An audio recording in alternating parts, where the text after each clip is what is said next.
ভাই কত কি ভাই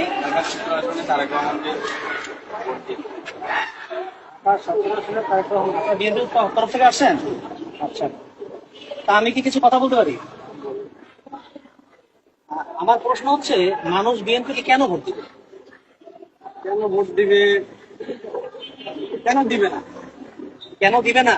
আমার প্রশ্ন কেন? ও, মানে আপনি আমাকে পাল্টা প্রশ্ন করলেন। আচ্ছা, কেন দিবে না? বিএনপির সর্বশেষ ক্ষমতা ছিল 2001 থেকে 5 পর্যন্ত। ওই সময় আমরা দেখেছি এই দেশটা, এই বাংলাদেশ পরপর 5 বার দুর্নীতিতে চ্যাম্পিয়ন হয়েছে।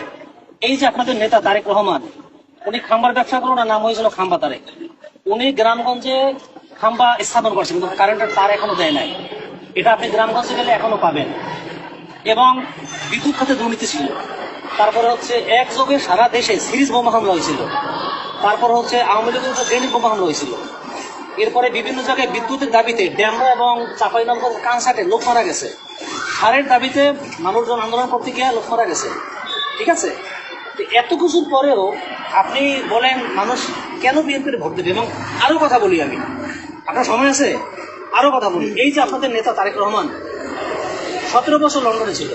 17 বছর লন্ডন থেকে আসার পরে উনি এখন বলতেছে যে 17 বছরে উন্নয়ন হয় না, শুধু দুর্নীতি হয়েছে। এই যে এত দেশের উন্নয়ন হয়েছে, এগুলোকে আপনি দেখেন না? আপনার নেতা দেখেন না? এবং আপনার নেতা যেদিন আসছে সেদিন আপনার নেতা বলছিল যে বাংলাদেশ চেঞ্জ হয়েছে। সে নিজেই তো বলতেছে চেঞ্জ হয়েছে, তাহলে সে আবার কিভাবে বলে 17 বছর উন্নয়ন হয় না? আপনি বিএনপি করতে পারেন ভাই, বিএনপির ডেকাইপিং করেন, সমস্যা নাই, কিন্তু সত্য তো আপনাকে বলতে হবে। উনি বরাবর মিথ্যা করতেছে। ওনার নামটা কেন ভোট দেবে বলেন? এবার আপনার কাছে আমার প্রশ্ন, বলেন, আমার এই উত্তর দেন। কি সময় নেই? শোনেন ভাই, শোনেন, আমরা উত্তর দিয়ে দেন ভাই, উত্তর দিয়ে দেন।